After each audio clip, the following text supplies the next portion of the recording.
All right, good morning once again, everyone. Before we start, we have a short workplace health and safety briefing from the hotel staff. Are you ready, Jacinta? Please.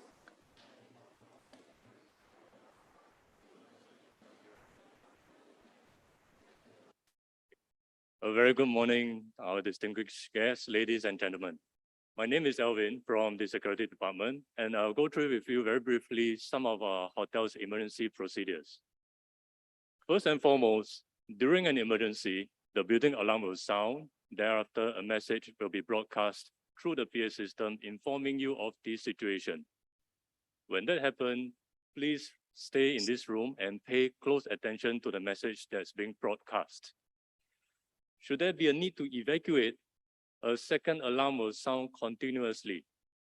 When that happens, please leave this room in an orderly manner and proceed to the lobby via the escalators. Please do not attempt to use the lifts as they will not be functional during an alarm activation.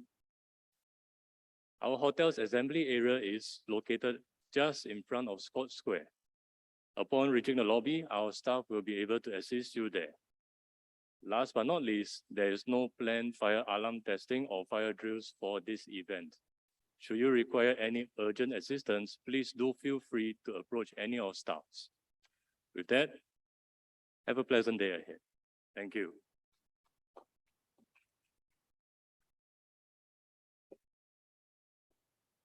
Thank you, Alvin, for that. I hope you all remember that and follow the procedures in case of emergency. And we hope nothing will happen, but just be aware of it. All right, good morning once again. So we can now start with the formalities of the opening plenary. My name is Sunny Chendi from the APNIC Secretariat, and I would like to welcome you to the opening plenary of APNIC 54 here in Singapore. I would like to welcome our distinguished guests, Ms. Eileen Chia, Deputy Chief Executive and Director General Telecoms and Post of the IMDA and Chairman of the Singapore Network Information Center. I also would like to welcome Satish Babu, the Chair of the Asia Pacific School of Internet Governance, and Anju Mangalji, the Chair of the Asia Pacific Regional Internet Governance, and Cheong Tae, Organizing Committee Member of Singapore Network Operators Group, and Gaurav Raj Upadhyay, APNIC EC Chair, and finally, Paul Wilson, the Director General of APNIC, the Welcome Party. I also like to welcome our two keynote speakers. Today they are here in our presence. Tobias Fiebig, Security and Networking Researcher at the Max Planck Institute for Informatics, and Alexander Ling, Director of Singapore's Quantum Engineering Program at the Center for the Quantum Technologies, National University of Singapore. Now, APNIC conference is focused on internet operations and internet technologies, the best current practices. As you probably have seen from the agenda that we have a very packed program for these 3 days. So I hope that you will take part in as many as sessions and the social events that run on well into the evening. I would like now to invite our various distinguished guests to come and say a few words of introduction. So first off, I would like to invite Gaurav Raj Upadhyay, Chair of APNIC EC, who will be presenting his welcome remarks remotely. Gaurav, I hope you can hear me. Yeah, thank you, Sunny. Good morning, everyone. Do we have Gaurav online? Good morning, Can you everyone. project it, please?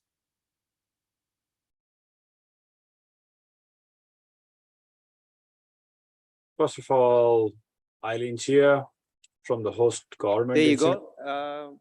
Audio. 1 second, Gaurav. Can you speak, Gaurav, now? Good morning. No, we can't hear you. Good morning. Sorry for that.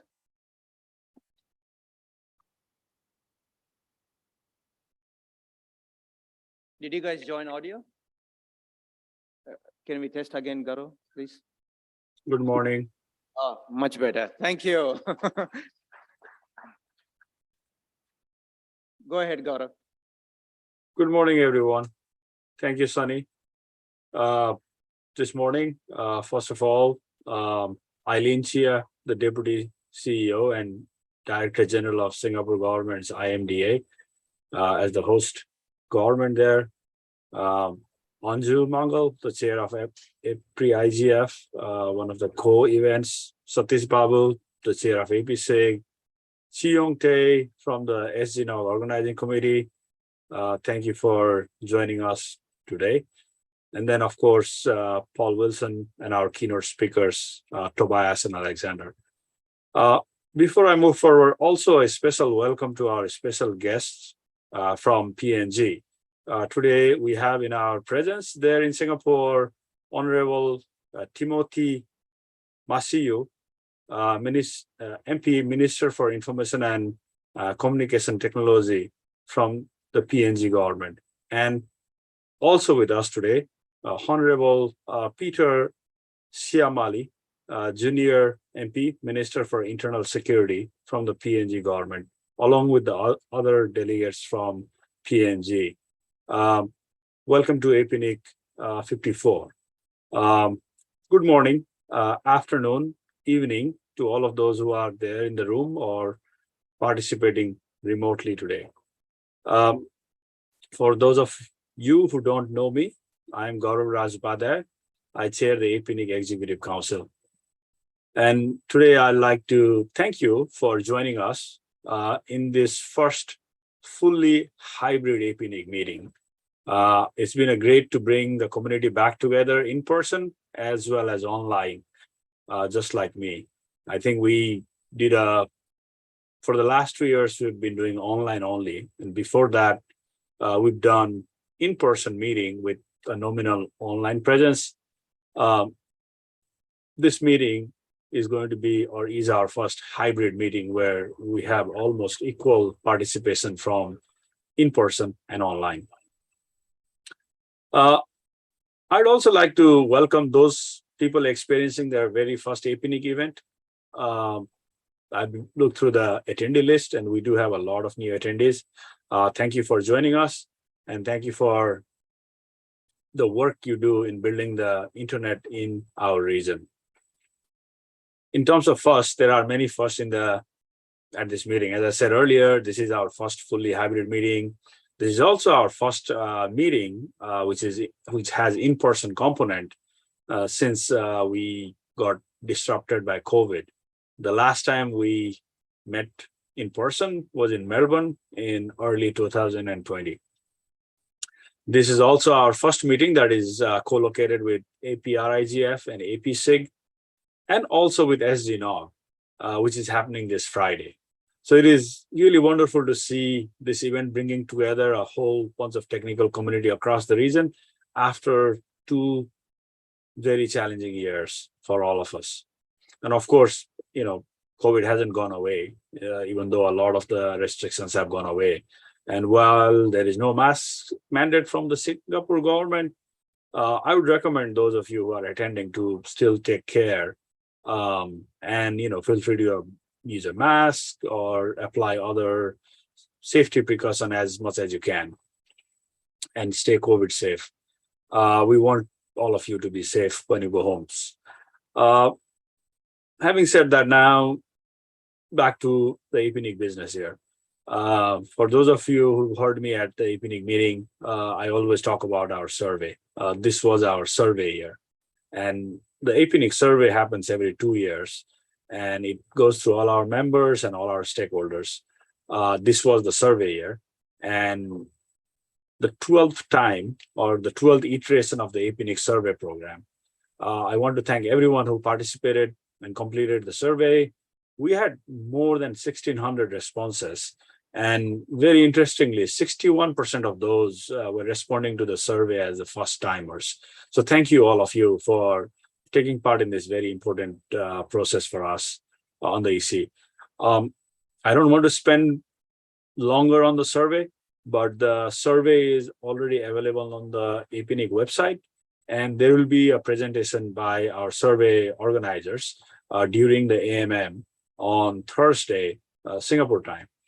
But I do want to highlight one thing that popped out to me. We had 2 years of pandemic, And there was a lot of concern because we had not had face-to-face meetings or with the staff or our community. But 94% of the respondents rated the quality and value that they get from APNIC very positively, and also rated the membership very positively. And in fact, this is an increase over what we had previously. So I'm glad to see that, even during the 2 years of pandemic, where a lot of our lives and our regular schedule are disrupted, the APNIC Secretariat was able to keep up its standard, and our members were able to positively engage with APNIC. So that is really good results. And I like to give kudos to the Secretariat and also to all those who make sure that we operate so well. We had the survey. Does not mean the EC is not open to more feedback. We have a whole lot of our EC members in Singapore on site. And also, we are available for feedback via Zoom chat or via email or via my APNIC. So please continue to bring your concerns and conversation to us on through those methods.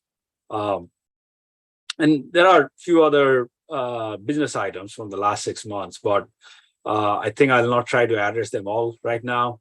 There are various sessions in the next 3 days. So we'll be addressing some of those hot topics in those particular sessions, especially the SIG policy. Probably we'll see some interaction this week. Before I end, there's onto some global business, and one item in particular that has received a lot of attention recently. I wanted to touch on the dispute between APNIC and one of its members.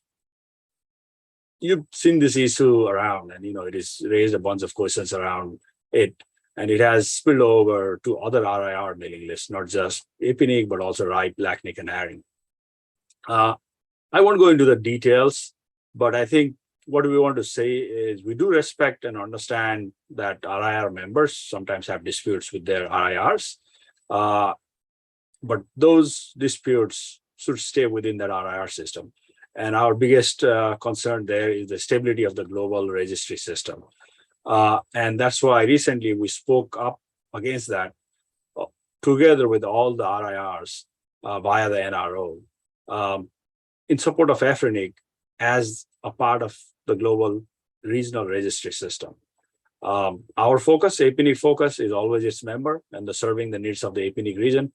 But that also means that we do want stability and continuity of the internet number registry system, which is very important for all of our operations. So we'll continue to monitor the situation and speak up when we feel that it is necessary to protect our own interest and the interest of the global internet and the registry system for numbers. Thanks again for joining us here this week. Thank you to all of those who are participating. Special thanks to the high-level delegation from PNG for joining us in Singapore. I wish I was there, but I could not be there. But that is the advantage of having a hybrid meeting. I feel like I'm still there. I encourage all of you to make most of the conference, to learn, to network, and to participate in as many sessions as possible. I lived in Singapore for many years, so I would highly recommend that whoever are there in person, take some time out, go enjoy some hawker food, go out, have your chili crab and whatnot. Singapore is as much about the food as you have networking there. So do enjoy your time there for those who are there in person. Now, I have a great pleasure as the EC chair and on behalf of the community to declare APNIC 54 open. We're open for business. We'll see you with the multiple sessions. Thank you very much. Back to you, Sunny.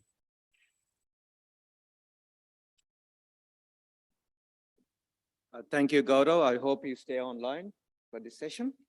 Next, I would like to invite Ms. Eileen Chia, Deputy Chief Executive and Director General, Telecom and Post of the IMDA and the Chairman of the Singapore Network Information Center, to give a short welcome message for you. Thank you.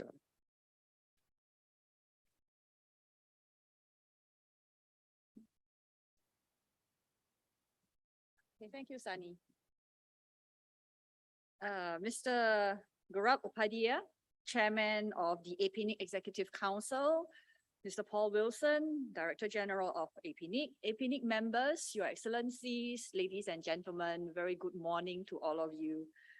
Thank you for inviting me here to say a few words for the opening session. It's my pleasure really to be here at the APNIC 54. I understand that APRIGF and APCH are also holding their events in conjunction. So it's really, really good to see every one of you here. The last time APNIC held its conference here in Singapore was APNIC 35, February 2013, almost 10 years ago. So Singapore is really very honored to play host to all of you here once again. And SGNIC is also very glad to be supporting this event.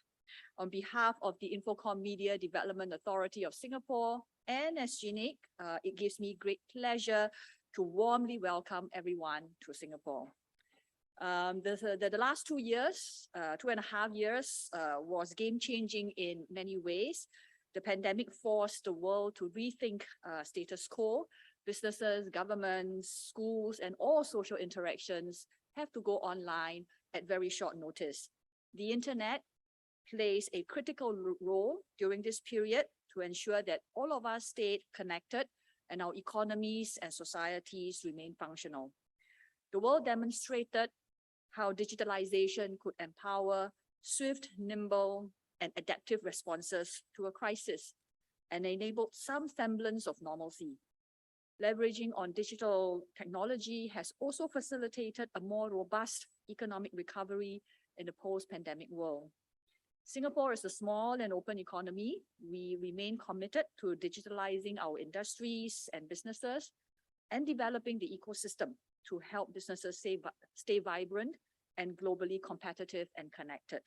We recognize the importance of staying connected with the rest of the world, even during, or especially so, during the pandemic. APNIC's work and contribution to regional and global internet interconnection has been key. It ranged from policy development initiatives to engaging the community on internet governance matters and providing technical support, training, capacity building efforts for all members. We appreciate APNIC's continued efforts and commitment to our region. On this note, I wish all of you a very successful event. Have a productive discussion. Like Mr. Upadhyay said, enjoy your chili crab and have an enjoyable stay in Singapore. Thank you very much.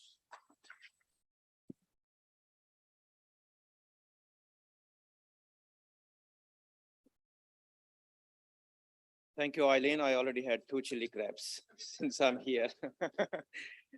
Thank you for your presence and thank you for your welcome note as well. Now, next up, I would like to invite Satish Babu, the chair of the Asia Pacific School of Internet Governance, for his welcome note.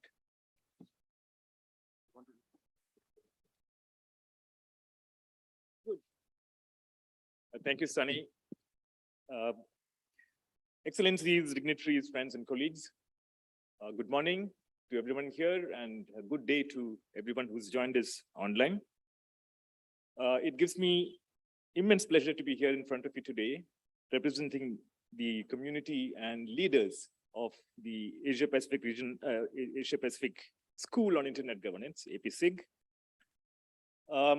We are very proud to be part of this set of organizations who have assembled here today. Now, I have been aware that over the last several months and weeks, a large number of people have been working very hard to achieve what we have here today. When APNIC first reached out to us in March, it was I just looked up the mail, it is from Pablo, suggesting that we come together jointly and have a joint event. We were very enthusiastic about it because we could only sense that it's a win for everybody concerned. And APSIG is generally, it's a community-driven capacity building initiative. It is somewhat small, not very large. And by joining hands with APRIGF and APNIC, we were sure that it can benefit everybody. Of course, we had no idea what will happen over the next, what will unfold over the next several months, because there were several, things like, for example, the pandemic itself. We didn't know what shape it would take in the following 6 months. But we knew we were in good company, and therefore we were very kind of confident of what would happen. So it's looking at the crowd here after 2 years, the first time we are seeing a crowd like this in a single room. So it's really gratifying to note that we have achieved this big bang opening up of our region post-COVID. And the conference tagline says, together again. And I completely concur with that. And if I had to use a single word to describe the energy here, I would say synergy, actually. Because we have come together and we have actually, what has resulted is more than the sum of the building blocks. So we have actually achieved that extra. And therefore, as we are opening up for the future, we sense a lot of energy, synergy, and hope. And I would, of course, like to congratulate APNIC and its leaders for their foresight in thinking of this particular event. Also, all the arrangements here, the venue and the technical, and I mean, there could be a number of, given the fact that there's so many events happening simultaneously, there is the potential for things to go wrong, but I'm very happy to report that nothing has gone wrong so far. And for APSIG, it has been a great milestone. Our joint fellowship program this year has brought fellows from about 20 countries in the region to Singapore. Many of them are newcomers, and we would like to, and we see that their journey in internet governance is going to stretch for many years. And we would like to welcome all the old timers back, and we would like to welcome the new people who are joining the whole community. All the very best in their future journey. APSIG would like to association will continue to flourish for the years to come. Thanks very much and have a great conference. Thank you.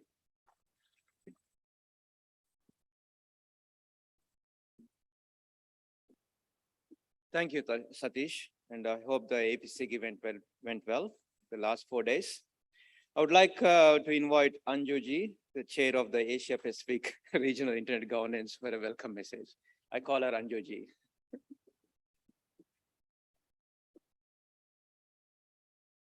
Finally, I feel tall now.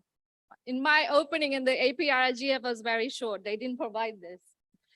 Anyway, I haven't had Singaporean crabs yet, but I hope it's available this evening at the social event. Sunny, you make sure of that.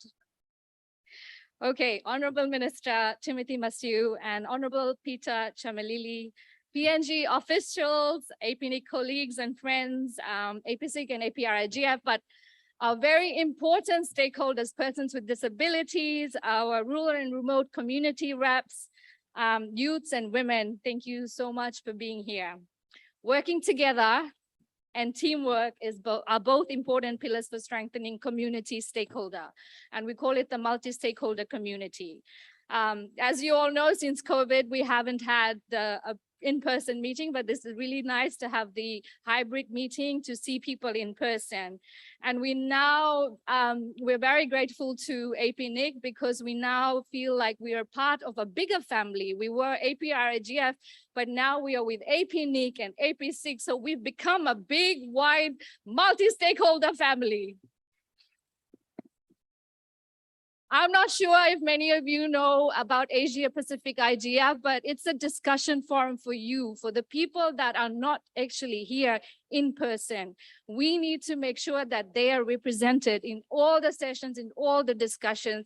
So I hope for the APNIC community, technical community, you can invite our APRIGF, APSIG reps to your sessions, and also to bridge the gap between policymakers, the technical communities, but also the various other stakeholders and the marginalized communities.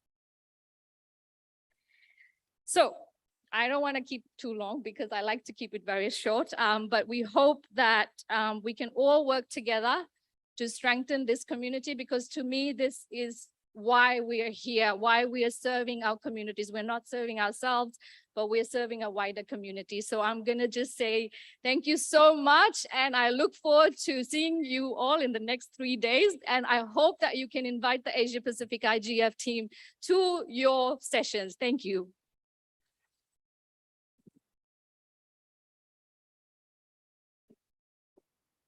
Thank you, Anjuji. You may get a chili crab if you get there early tonight. I would like to invite now Cheong Te, Organizing Committee member of Singapore Network Operators Group, for his welcome message. As Gaurav mentioned, they're having their conference on Friday. I'm getting my dates mixed up on Friday. Thank you.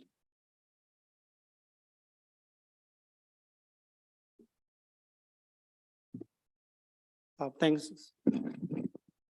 Thank you, Sunny. Good morning, everybody, and welcome to Singapore.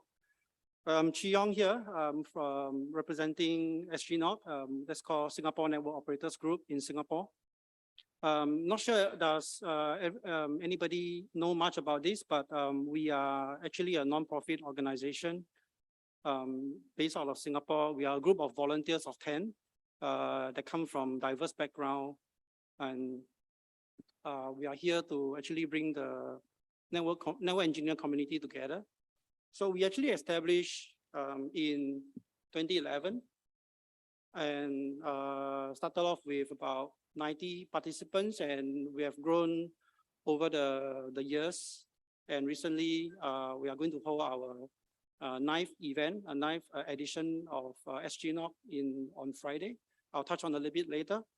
But just to give a little bit of an overview about SGNOC is we actually wanted to provide a platform for the Singapore network engineers community, a platform and a forum for them to get together, on a casual basis, exchange ideas, development of technologies.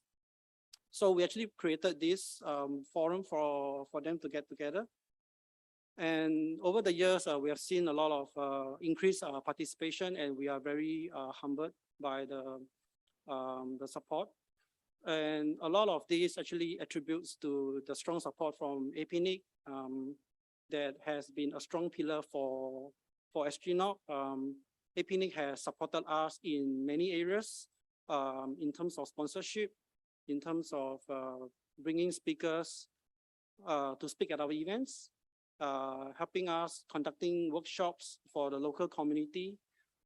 This is something that SGNOC is very grateful and very appreciative to the efforts by APNIC to develop, the internet ecosystem, to develop the community, bringing everyone together over here. So really appreciated APNIC. We actually continue to advocate the development of a strong community of network engineers to support the growth and the development of the digital ecosystem. This actually encompasses a very broad spectrum of network foundational services like the native IP routing and switching, DNS, peering, internet exchanges. We are moving into optical transport, subsea, and data centers. All these actually all come together and to build and to run a more robust interconnected digital infrastructure here. As Singapore actually projected to hit about 93% of internet penetration by 2025, it is important for the community to come together, share knowledge, adopt new technology, and most importantly, we want to help develop the new generations of network engineers to embrace the ever-changing landscape of the global internet. So we hope APNIC, SGNOC, and APNIC will continue to do this, to play a small part in this journey. As a network engineer, we are and we will always be the keeper of the net. This is actually the tagline for SGNOC. Before handing off to the next speaker, I'd like to thank again APNIC for all of the past support. And we, on behalf of SGNOC organizing committee, we sincerely appreciate it. Lastly, doing a little bit of marketing over here. SGNOC is happening on this coming Friday, 16th of September at Raffles City Convention Center. I'd like to invite and extend the invitation to the audience over here who are able to make it, who is planning to extend your stay in Singapore. And for those who are local, please feel free to join us. Please register at our website, www.sgnoc.net. Thank you and hope to see you all on Friday.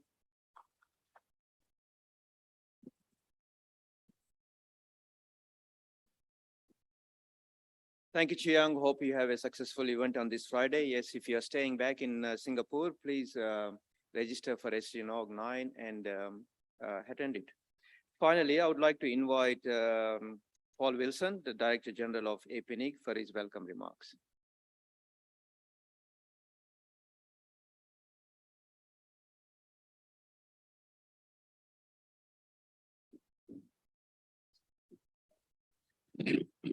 I think I can get rid of that. Morning, everyone. It's always a warm welcome in Singapore, until we get into these rooms, that is. But it's great to be able to say that for the first time in 2.5 years. I won't repeat all of the individual welcomes, except to acknowledge Eileen Chia from IMDA and IMDA for the support for holding this meeting. And also very especially for the Honourable Minister Timothy Masiu, who's come here. It's rare that we have such a high-level visitor at our events, and it's a great sign to be sparking that sort of interest. But I also want to acknowledge that PNG had a natural disaster earlier in this week, and the minister came and joined us in spite of that earthquake happening just before. And I'm sure we're all concerned as you are with what's happened in your country, and we really appreciate your presence here. Nevertheless, thank you very much, sir. As Gaurav said, it's great to be back, and we've all been looking forward to this for quite a while. But that said, I want to also acknowledge those who are joining this hybrid event online, because you're not forgotten, and we want to keep improving this conference for those of us in the community who can't attend in person. It's really been an important development during the COVID years. If anything good has come out of this period at all, it's that we've all got more used to this mode of participation. I think it's much more inclusive potentially across our huge region. Also, as excuse me, as Gaurav, as I said yesterday, this event is even more special for being held together with APRIGF and APSIG. That's the Asia Pacific Regional Internet Governance Forum, and the Asia Pacific School of Internet Governance, are represented here by Anju and Satish, who we've heard from. APNIC is the host of all of these events together, and the point of that is not only to support the IGF process, which APNIC has done for many years, but also to build much better linkages between that community and the traditional APNIC community. So I really hope that as Anju said, this family is getting together, and we're finding some new links and some important collaborations this week between us, because that's what the multi-stakeholder internet community is all about. We've got a couple of really great keynotes coming up, so I won't be too long, but I've been given a few things to mention. Gaurav spoke about the APNIC survey, and I'd like to also thank those of you who took the time to participate, but also for overwhelmingly positive responses to that survey. I'm just so happy that the work that the APNIC team has been doing over the past 2 years and for many years before has been really so well recognised and appreciated. So thank you for that acknowledgement and also all of the valuable feedback, which we'll be working on for at least the next couple of years. It's not time to rest. There's a lot of other important work going on, and which is still going on and needs to continue. Over the last 8 months, we've been working hard to contact the holders of many historical resources in the APNIC registry to help transition them to become members of APNIC hopefully by the 1st of January of next year. It's quite a challenge because some of the records are over 30 years old and haven't been touched much, if at all, in that time. Many people have moved on. Some organisations don't even seem to exist anymore. There's a lot of work there, but so far we've recovered 1.4 million out of 7 million or so IP addresses back into fully registered status, claimed by the holders, or in some cases returned to APNIC, which is a good thing for our membership. But whether the addresses remain in use, are transferred, or returned to APNIC, the important thing is that they're all now fully registered and maintained. That's the purpose of that exercise, to tidy up that historical legacy. On another topic, travel started again, which means that slowly we're getting back on the road at APNIC. The training team has already delivered 90 instructor-led training courses this year to more than 2,000 attendees, 12 live webinars online for more than 6,000 attendees. That's on top of the, excuse me, that's on top of the APNIC's Academy's self-paced learning, which has ramped up very much over the COVID years. And which will continue, we hope, to be more and more used from now into the future. But also supporting the traditional training team, we've got 30 active volunteer community trainers now from 15 different economies across the region. We've expanded the community trainer program with 4 retained community trainers located in the region in the last 6 months, and many of these community members are here in Singapore. I want to welcome you all and thank you very much for your work for the community. As the APNIC community has requested more and more in our surveys, security is the highest concern of theirs, and it's high on APNIC's activity lists, not just in terms of providing training and advice and security-related services, but just recently APNIC achieved ISO 27001 certification for information security management. That's a pretty arduous process, as you'd know if you've been through it, and it was supported by many APNIC staff throughout the organisation. But we've learned a lot of important lessons, and I'm sure that they will be shared in different ways with the community in time to come. The fellowship program continues, welcoming more newcomers to the community and to this event. Many of them here today, welcome. We had 30 fellows this time, selected from 370 or so applicants for this meeting, 15 male and 15 female fellows, by the way. Before joining us, they had to do some work. They had to attend 12 webinars on technical and governance topics. They were also, by the way, supported by 16 community mentors who volunteered their time and experience to help the fellows. And so thank you very much for those who took that time and effort to support the next generation coming into this forum. Another development this week, which I hope you'll experience, is the new online community platform that is being called Orbit. And that brings together the traditional old mailing lists under a really nice new social interface. So on Wednesday, there's a BOF to show off the work so far. And Sienna Perry would love it if you'd attend and give us feedback on that and become active users. We think the new interface will engage a lot of new people, newcomers, for greater participation, and that's without anyone having to move away from their beloved mailing lists if you want to keep participating in that way. Finally, it's been a busy year on the policy front as well. We had 4 policies at the last APNIC meeting, which were presented, 3 of them approved and implemented now. This time there are 4 more policies up for discussion at the SIG on Thursday. And a couple of them, if you've seen the activity on the SIG policy mailing list, are pretty important and substantial policies. So please attend and take part in or witness some of the robust discussions which we can expect there. Because good policy relies on everyone who has a stake in it to actually get involved, to have their needs and experience and their expertise considered in the outcome. There's a lot more that APNIC's are working on for members and the community. So if you're interested, the next time to hear about that would be at the APNIC member meeting, which is open to everyone, members and non-members. That's on Thursday to get the full picture of the last period of activity for APNIC Secretariat. So I will stop and just say that more than anything, I do wish you all a very enjoyable, productive week this week. For those of you who are here in Singapore, of course, and for those who are joining online. Thanks again for joining, and see you again during the week. Thanks.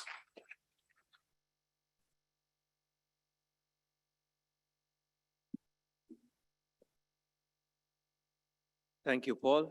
Before we welcome our keynotes, we have an opening entertainment, and please welcome our performers.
Thank you very much to our beautiful Lions welcoming us to Singapore Mid-Autumn Festival here. I thought the dance will keep going on and we all start dancing as well. Okay, let's get back to the business. I would now like to invite our first keynote speaker, Tobias Fiebig, to deliver his keynote on 13 propositions on the internet for burning world. This keynote outlines 13 bold propositions on the state of the internet and digital infrastructures to spark discussion on the challenges we must resolve to survive the future to come. Tobias, please.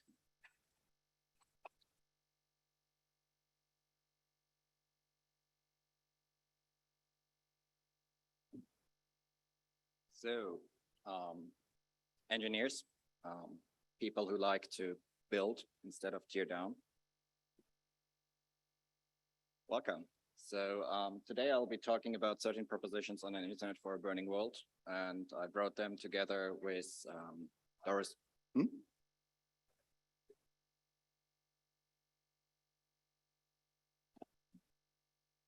So I wrote them together with Doris Aschenbrenner, a colleague of mine, and I do not claim that these are new. In fact, I would claim that most of you have had the same thoughts, know the same things, and have felt the same things, given the state of our world. And if we talk about a burning world, that is basically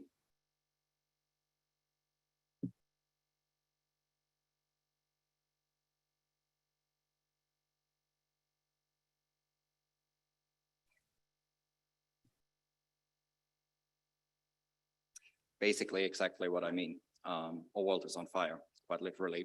We have seen it in Australia, we have seen it in France. We are currently seeing it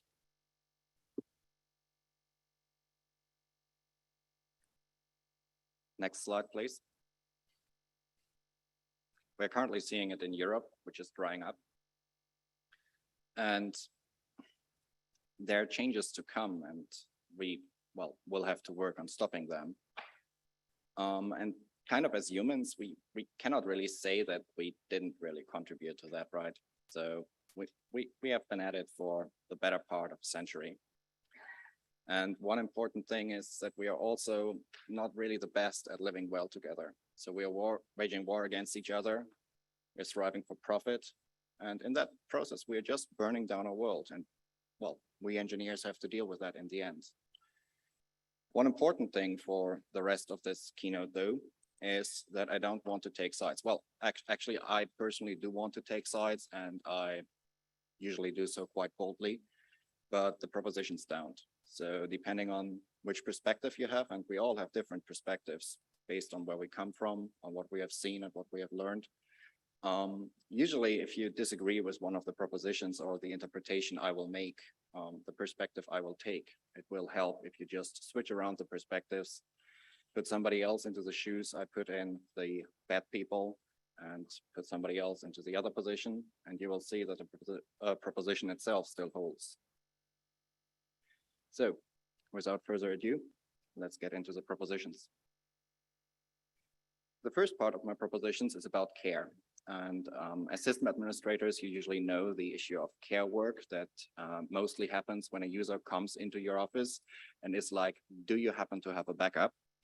And irregardless of whether that backup actually exists or not, maintaining the user's emotion in that situation will be a big deal.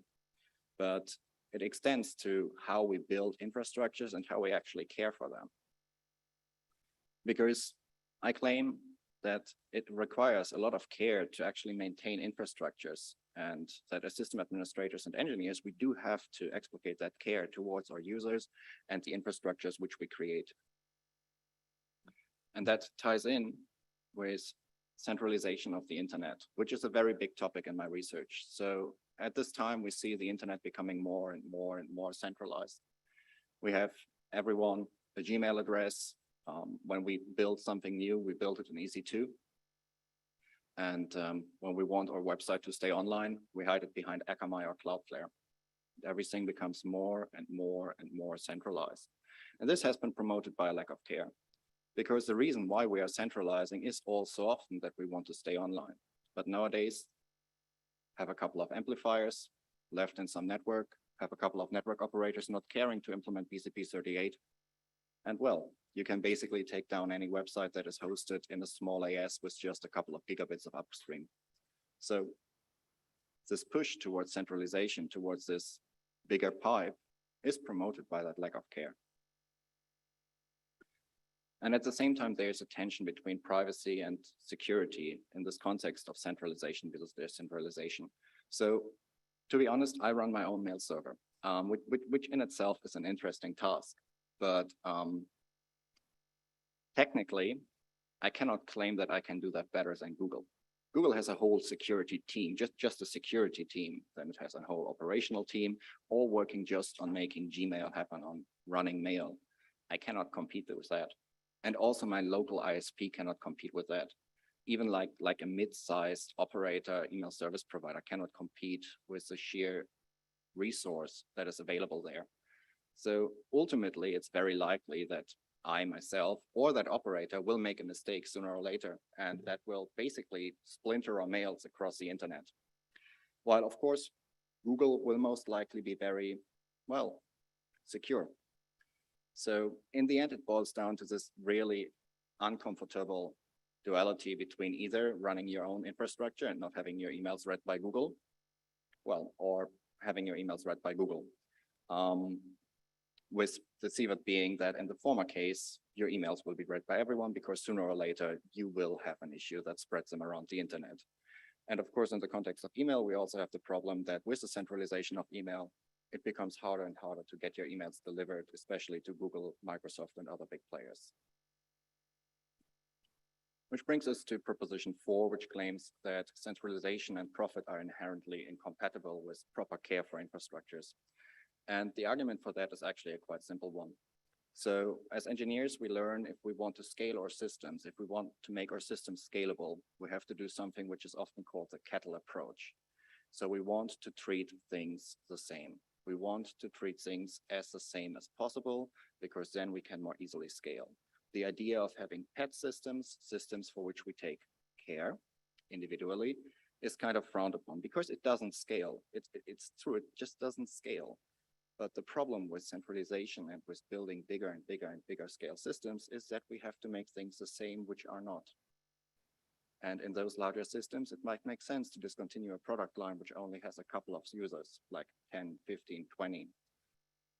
But as we have seen in the recent past, if that product line happens to be an eye implant which makes people see, discontinuing that product line is really cruel for those people depending on those systems to see.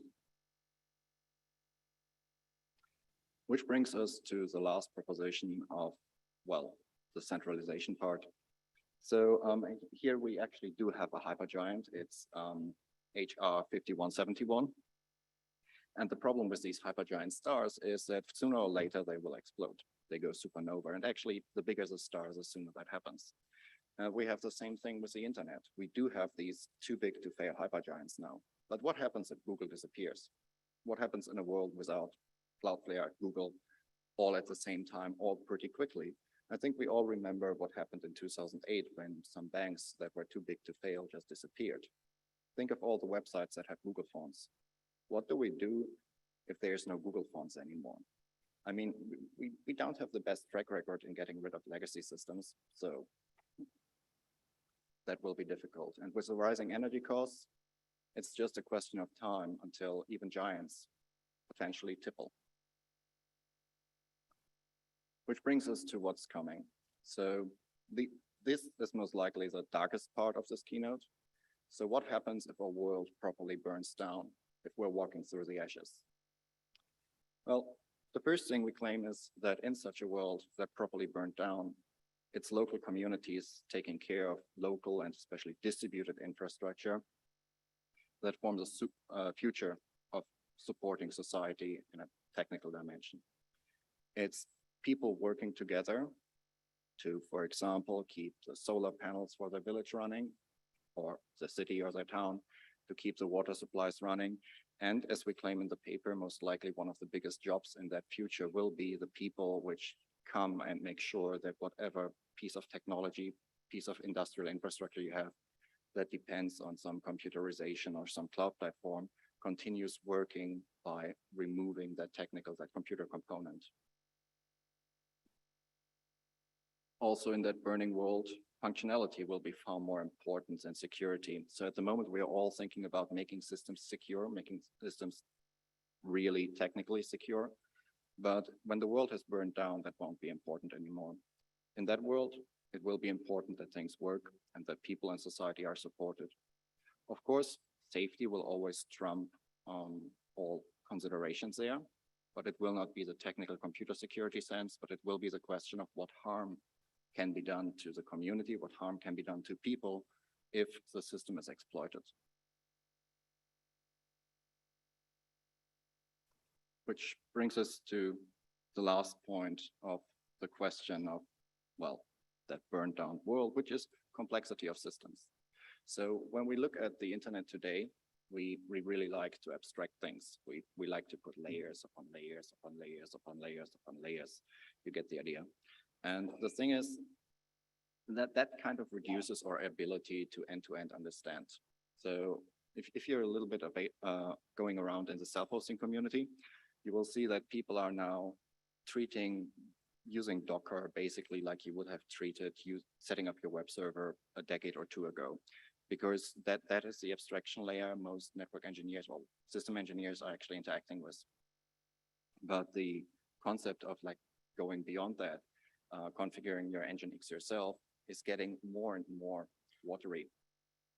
At the same time, even like in the context of this loss of end-to-end understanding, it also introduces a lot more dependency and utilizes a lot more energy. And the thing is, in a future where there is no Docker Hub you can pull your images from, it will also be important to not only keep it running without this Docker Hub being present, but also to keep it running in a way that you can communicate to the next generation of engineers how to keep the system running. And depending on how large your local community, remember the proposition of local communities will be, it might just be one person that has to keep running solar panels, water cleaning infrastructure, communication infrastructure for the vicinity. So their simplicity is really key to ensure that the knowledge of how to keep infrastructure alive can be communicated forward. Which brings us to the path we're currently going. And this is, I think, even though it might sound pretty dark, the most hopeful part, because it talks about what we can do and what we have to change. The first thing is that adopting IPv6 is a matter of equity. It's a matter of global justice. And I think I don't have to tell the APNIC community that, but I think there's also members of the ARIN community, of the RIPE community here, which do have to hear this. IPv4 is basically unjustly distributed. We do have IPv6, we do have enough IPv6 addresses, contrary to IPv4 addresses. And the faster we adopt it, the more equitable the internet will become. Because think about it, at the moment, IP addresses are like what, $50, 55, I think they went down a little bit.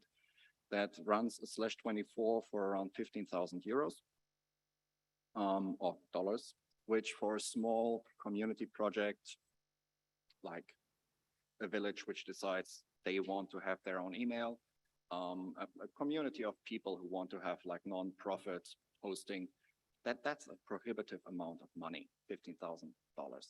That's a lot. On the other hand, for Google, for Amazon, it's like peanuts. And so that's actually what you see. You see the hypergiants shopping IPv4 addresses, accumulating more and more and more of that, making the ability to host on the internet less and less accessible to smaller projects especially. And we could get around all of that simply by deploying more and more IPv6. So especially to guests from the ARIN and RIPE community, get IPv6 ready, deploy IPv6, you owe it to the other regions. Then there's this thing about what the systems we build should do. And I claim that the systems we build should enable a better tomorrow and not burn the world even further.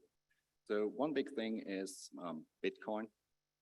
And if you disagree with Bitcoin being a problem for the environment, I'm happy to ignore your arguments during the break. But the point is that this technology is currently burning more energy than some nation states. And that's something we simply cannot afford any longer. basically this part of technology has negated a major part of our effort to fight climate change. And as engineers, we carry responsibility, and we should not continue to support technology which is burning the world. Of course, burning in a quite literal sense here, but it also means that we have to take responsibility for the things we build and how they burn the world. For example, when we build certain types of infrastructure that enable things which do not make people's lives better. You build it, you own it. Then we have this thing about social and societal problems, and we claim that there are no technical solutions for social and societal problems, which is, it's tempting, right? It's kind of the engineer's drive, and we all know that urge. There's like these people, humans, having like a problem, and we are like, we have computers, we have this hammer, and we can wield technology, and we solve this, and we can make the world better. But if we try to do this to a social or societal problem, that will usually just make the world worse. My colleague actually had a perspective from her Industry 4.0 work in there. If you digitize a shitty process, you don't end up with a better process, you end up with a digitized shitty process. And there's quite a lot of truth in that. If we try to solve human issues like social and societal issues with technology, we will usually, at the best, treat a symptom, and at the worst, introduce new symptoms and problems. So we have to be very conscious of what we build and for what purpose we build it. Which brings us to, well, a very technical solution to a very social problem.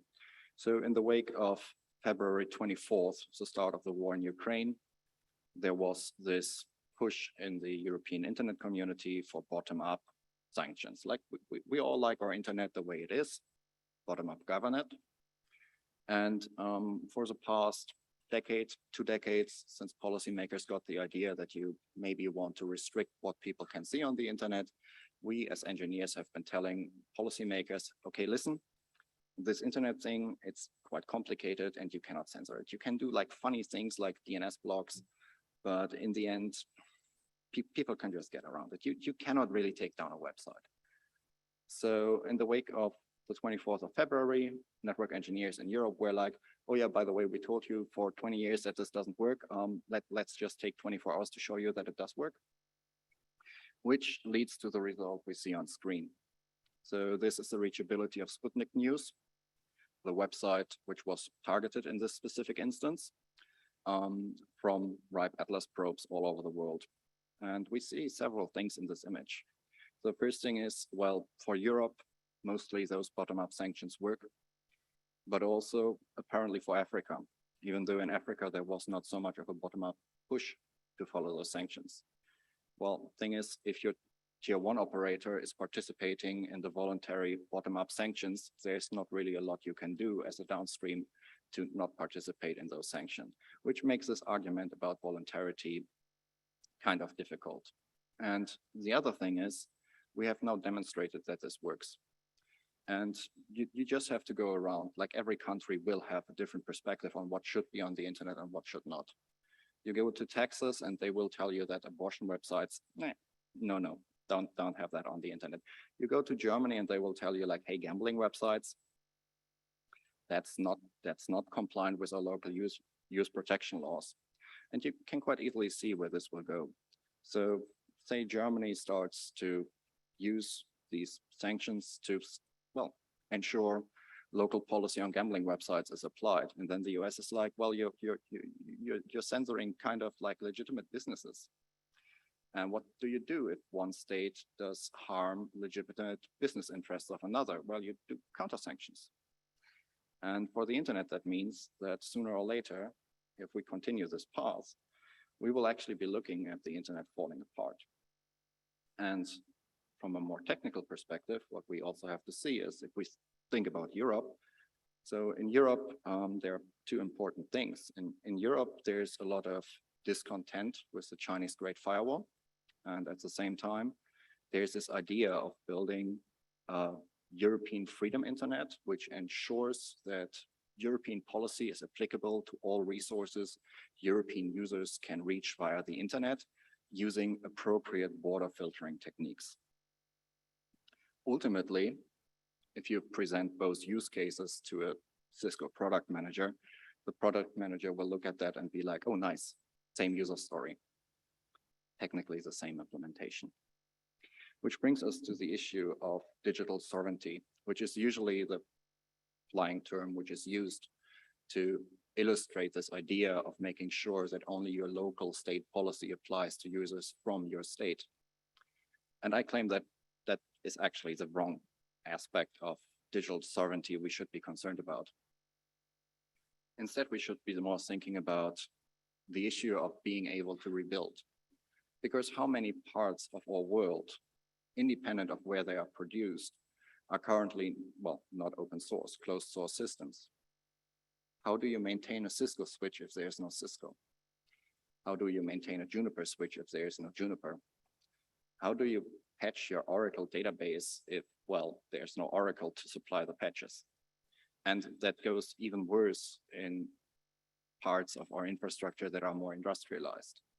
Think about all the water pumps. Think about all the electricity digitalization we are currently encountering. That's all closed source. And that's usually a lot smaller vendors than, well, Cisco. So what do we do if these disappear? How could we rebuild if it breaks? How can we rebuild if we don't even have access to the design schemata of the hardware or to the source code being run on those systems? And even if we do have access to like the specific Linux kernel, because GPL, etc., there's a lot more documentation we need to be able to actually maintain these systems in the absence or in case of failure of the organization which initially produced them. So those were 13 propositions, and I hope I didn't ruin your mood too much, but I usually ask, what now? Well, the thing is,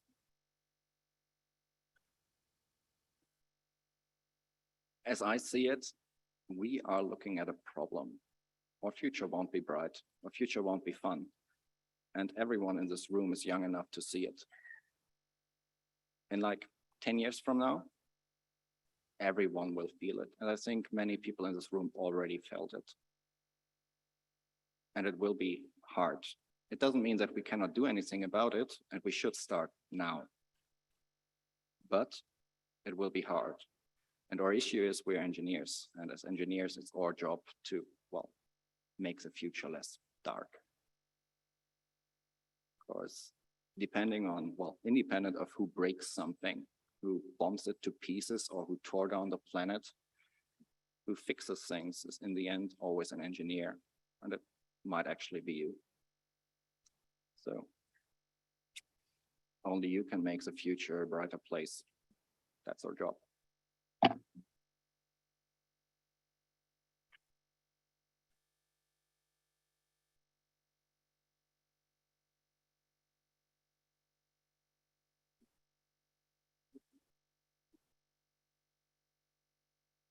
Thank you very much for that interesting keynote, Tobias. I hope we got some key messages out of that.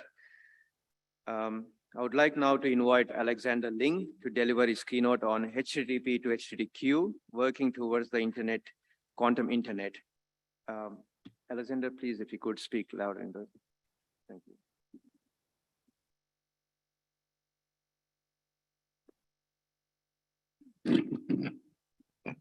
Okay, is this loud enough? Okay, great. So first of all, thank you everyone for attending, and also to the organizers at APNIC for inviting me here. It's a great pleasure to, sort of share with you some of the thoughts from the forefront of research into quantum technologies. So let's get started with our slides. And what I want to share with you today is, a little bit about the excitement that's surrounding quantum technologies, what we're talking about, how some of these technologies look like, and how we're actually applying them in terms of communication. Now, if we go back to my first title, let's see, does it work? Back. Red button. Okay, so my title is, optimistically called From HTTP to HTTQ, where we're going towards the quantum internet. But at the end of the talk, you're going to notice that the technology is not quite there yet for scale, although we are making really good progress. So without further ado, let's get on. So what's quantum technology really about? Well, I think it's a new kind of technology that's based on the discovery of new physics, right? If you look at how the Industrial Revolution has developed over the centuries, every time we have a new model with which we can better describe the world, we get new technology. And over the last 100 years or so, we have actually developed a very fine model in which we can discuss or describe how fundamental particles can actually be controlled. And we are using that to develop new technologies, a lot of which is already used in today's internet. For example, lasers, semiconductors, those things are described using the models of quantum physics. But what's happening today is that we are developing an even better control over those fundamental systems. Instead of looking at these fundamental particles as an aggregate, we are able to isolate them individually and control them. And with this, we can store information in them and we can manipulate the information. So the fundamental building block of quantum technology is these particles of nature, whether they're particles of matter, like atoms, or electrons, or particles of light, like photons. And the idea is that you can store information within them. Now, we usually use the concepts of 0 and 1 as a bit. So in a classical computer, you have a conventional state of a system that's always either in 0 or 1. What happens when you store information in a quantum system is that they can be in a superposition, right? You can actually have the system existing as a mixture of a 0 or 1 coherently. And this is known as a quantum bit. So all of quantum technology, all of the new excitement about quantum computers boils down to the fact that we can manipulate and build and assemble large numbers of these qubits, quantum bits, so that we can do better information processing. So now the qubits can actually be of any kind, right? We can have individual atoms, we can have, photons, particles of light. We can also, cool down electrical circuits to near absolute zero. And these electrical circuits can also behave as qubits. And so what's happening in the field nowadays is that we're discovering better and better control over these qubits, and we're also discovering new qubits all the time. And when you look at the applications of information processing with quantum systems, we can divide the applications into communications, computing, or sensing. Now, Singapore is actually a big player in this field for a small country because we have been consistently developing and investing in the fundamental research in Singapore. And I have the great pleasure of being the director of the quantum engineering program, where we're beginning to look at some of the applications and use cases of this technology and trying to test them out with end users. Now, let's take a step back, right, and talk about why we are interested in quantum computers. Why is it interesting to actually assemble all of these qubits together to do information processing? Well, the main motivation from scientists is that our natural world is described by quantum mechanics. So if you want a better way to simulate molecules or what's happening in the world around us, it's very natural to build your computer out of a quantum system instead of classical bits of information. Okay, so this is really the main starting point. And now, when you talk about these quantum computers, how exactly do they look like? Well, you can see the different technologies that people are considering over here, right? On the left, you can look at the superconducting circuits, which are just electrical circuits that are cooled down to almost absolute zero. And then you can also have atoms, individual atoms or ions that are assembled together. And then you can have other more exotic concepts like topological circuits. And now there are even companies that are trying to build quantum computers out of light, where you get the particles of light to interact.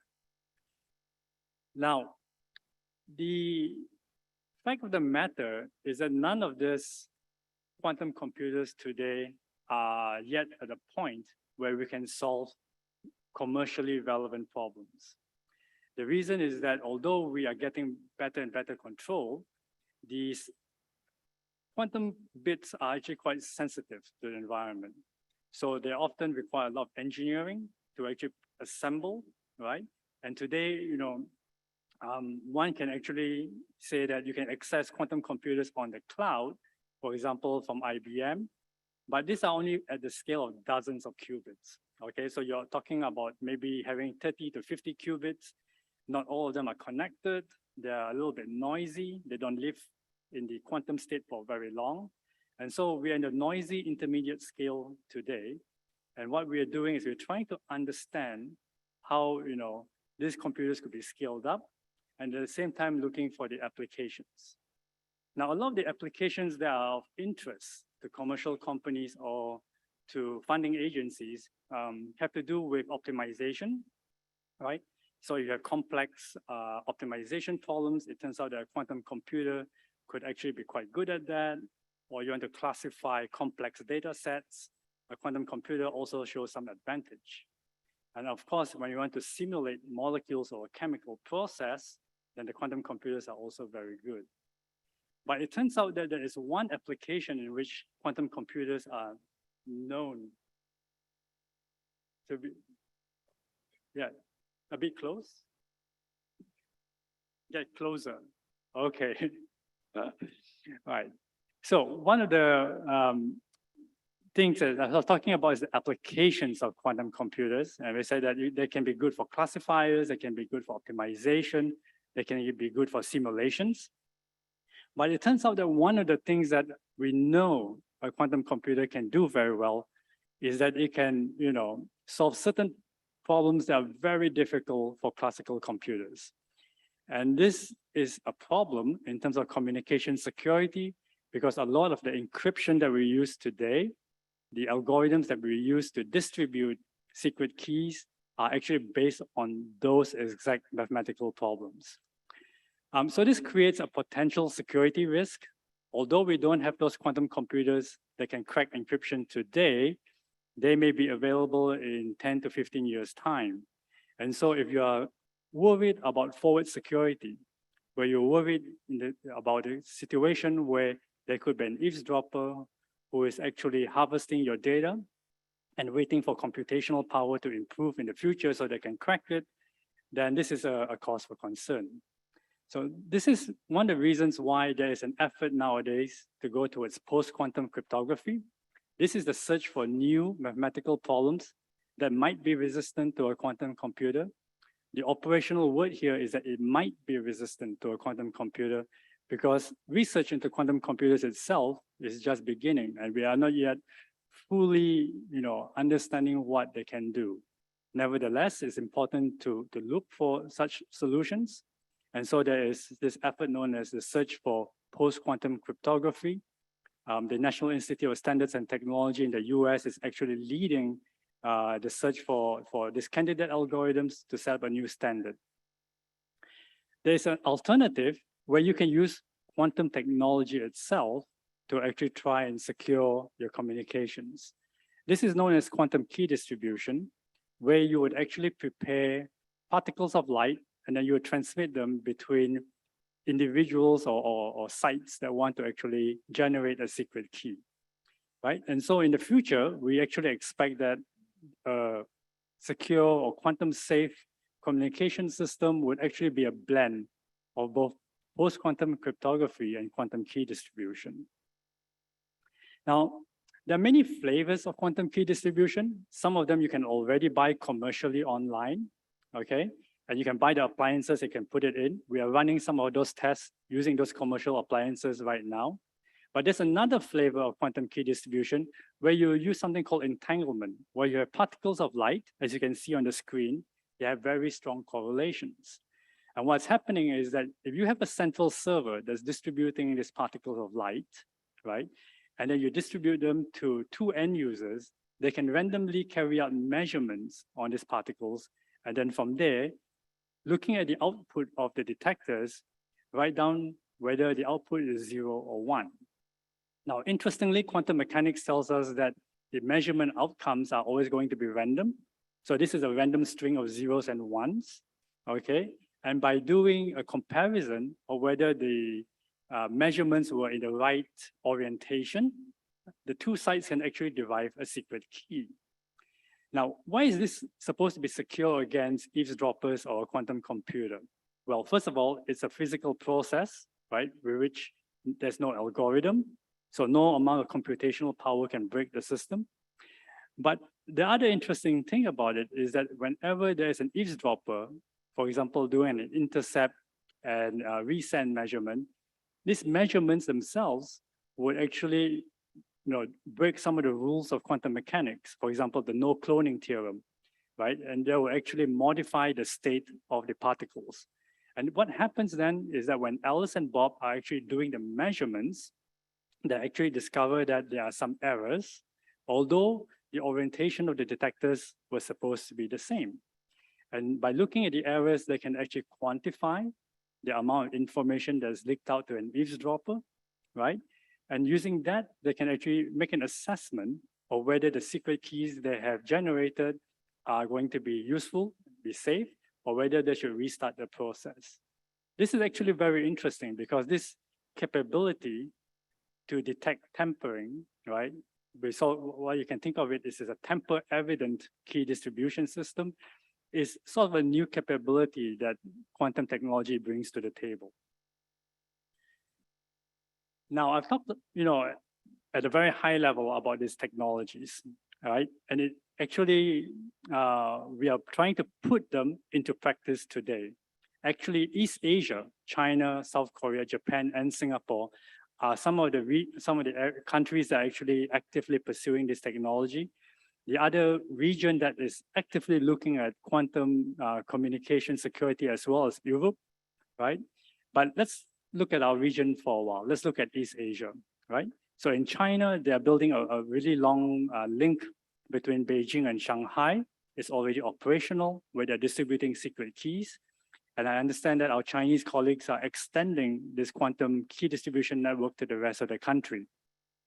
The Chinese have also shown that they can actually carry out quantum key distribution from satellites. And the hope is that you can use satellites as a way to link, the quantum safe networks across different countries. And in South Korea itself, there is a big effort to actually link up government offices using quantum key distribution and in the next few years to then expand the QKD service out to commercial companies. East Asia is also very active in the development of quantum satellites. For example, I've already mentioned about the Chinese efforts that demonstrated how to actually distribute quantum signals from a satellite for key distribution. But colleagues in Japan have also been doing the same thing. And in fact, one could argue that our Japanese colleagues first demonstrated that it was feasible using a kind of quantum protocol. It was not yet fully into the QKD system, but it showed the feasibility of that system even before the Chinese did it. And in Singapore itself, my own research team, we have been demonstrating that these quantum systems in space can be actually packaged into very small satellites, CubeSats. The picture that you see over here on the right is one of the satellites that we have launched from Singapore. It's a CubeSat that's 30 centimeter long and 10 centimeter cross section. And it carries one of these entangled photon sources that we demonstrated could work for over 2 years in space before the satellite returned to the Earth's atmosphere and burned up. Now in Singapore, we are also developing a test bed to showcase this technology. It's called a quantum safe network. And we are actually making use of the optical fiber that was already deployed within Singapore. Because this technology is communications technology and is optical in nature, we can actually, make use of the optical fiber that's around the island and use it to distribute these quantum signals. So we are starting with the western side of the island, right, where we are linking up the universities, NTU, NUS, and also the end users, such as the data centers. And we are showing them, how the technology is, mature enough to be deployed in a production relevant environment, right? And building up the use cases from there. Over the next 2 to 3 years, we have plans to build up this network across the eastern side to link up with SUTD, which is another university, right, which is close to Changi Airport. And we would like to also link up to the northern regions where there's the Punggol Digital District. Now, I'll end my talk by just showing you some of the data that we've been collecting through these quantum safe networks. In this particular example over here, by using the entangled photons that are correlated in time, we can actually send them through an optical fiber network and look at the diurnal cycle of the optical fibers. So, as you send them through the optical fiber and you monitor them over 24/7, what happens is that during the day, the fibers get hot, they will expand, and then they can contract. And we can actually track this using quantum systems. And so one of the possible use cases beyond just key distribution is that we want to make use of these quantum signals as a better sensor for monitoring the fiber infrastructure itself. Then the other thing is we've been testing, how some of these sensitive quantum correlations based on entanglement will actually survive. One of the things that we have noticed is that we can actually make use of the properties of the optical fiber to actually, compensate for any dispersion if you're working with these entangled photons. So one of the features of dispersion is that the signal that you send over the fiber medium will get distributed in time. Well, they'll get smeared out in time. They don't keep a very precise, sharp peak. But in this picture over here, you can see that, in comparison between a classical signal and a quantum signal, if you do the correct, post-processing, you can actually show that the dispersion is compensated. And that's actually a very nice feature. And, we are also pursuing other things, right? For example, if you want to distribute, quantum correlations between quantum devices over short distances, you don't always have to use the telecommunications wavelength, although you're using a telecom fiber. What we've been testing is that you can actually distribute over 5 to 10 kilometers of fiber, the signals which are actually in the near infrared. And this is actually quite interesting. Normally, you will not think of transmitting near infrared visible photons over a telecommunications fiber because you might be worried about loss. But if you take a systems perspective, right, and look at where the losses are coming from, and in today's technology, the telecommunication detectors for quantum are still quite noisy, you find that the near infrared photon systems actually have an advantage, okay? And so this is, an example of some of the things that we are doing in Singapore, right? And just before I end, I just want to, encourage the community here, which are, engineers and techies. If you would like to, learn more about Singapore's quantum safe network, how we are rolling out this technology to end users, to data centers, if you have some use cases you want to try out with us, please get in touch. These are my colleagues who are helping me, run the quantum safe network. And with that, I'd like to end my keynote speech. I'd like to thank everyone for your attention, and I'll be happy to take any questions now during the break. Thank you.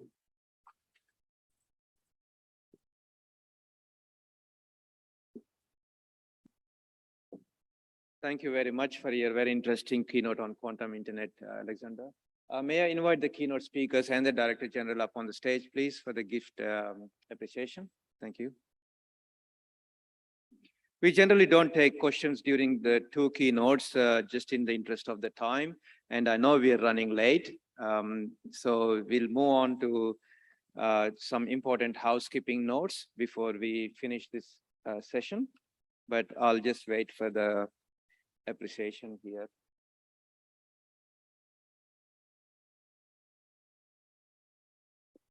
So, Paul, give to Tobias.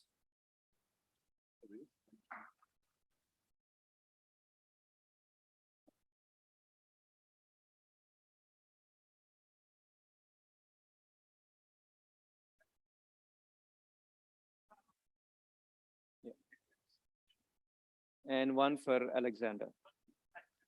We'll take a group one after Alexander. 1 second.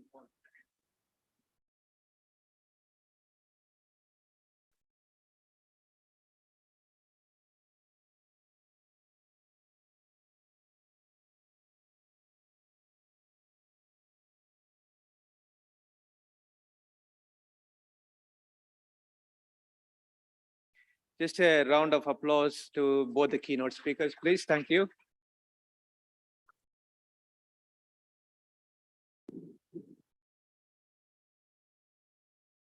Thank you, Ron. Couple of important housekeeping notes before we end this session and join the lunch break. Tonight's social event is at the Clifford Pier at Fullerton Hotel. Buses will depart at 6:45 p.m. in front of the Grand Hyatt, and we have arranged return buses transportation at 9 o'clock from the Fullerton Hotel back to Grand Hyatt. This is a ticketed event, and we have limited capacity of 300 people maximum. If you would like to attend, the welcome social tickets can be collected from the registration desk after today's opening ceremony, which is this session here. So after this session, you can go and collect your ticket from the registration desk. We also have a prayer room, and it's located in Salon 5 on level 2.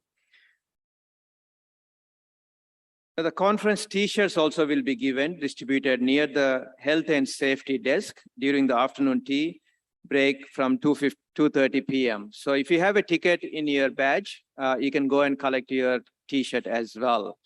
So with that, thank you so much for joining the opening plenary here. It's a lunch break now, and then the sessions will continue in both the rooms and also the opposite rooms after the lunch break. Thank you so much.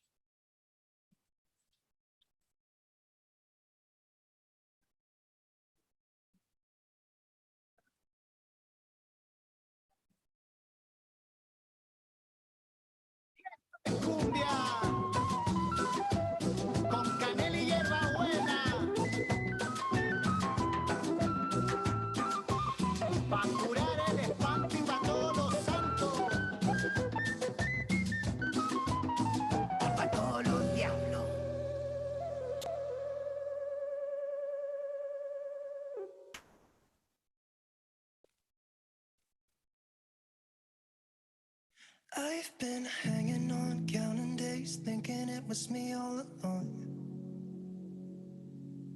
Had a million conversations in my head about where it went wrong. And I've got no idea where you've been, who you are, not anymore. All I got is this Polaroid picture of us from June 24th. It's where I kissed you for the first time, laid on your sheets. You gave me your heart and said you trusted with me, but all I did was let you down time and time again. It wasn't my intention, maybe we should have been friends. So, you're someone I used to know, but nobody said it'd be easy. But maybe I should have known. One more drink to swallow it down. I gotta get you out of my mind. Nobody said it was easy. Maybe I should have known. I've been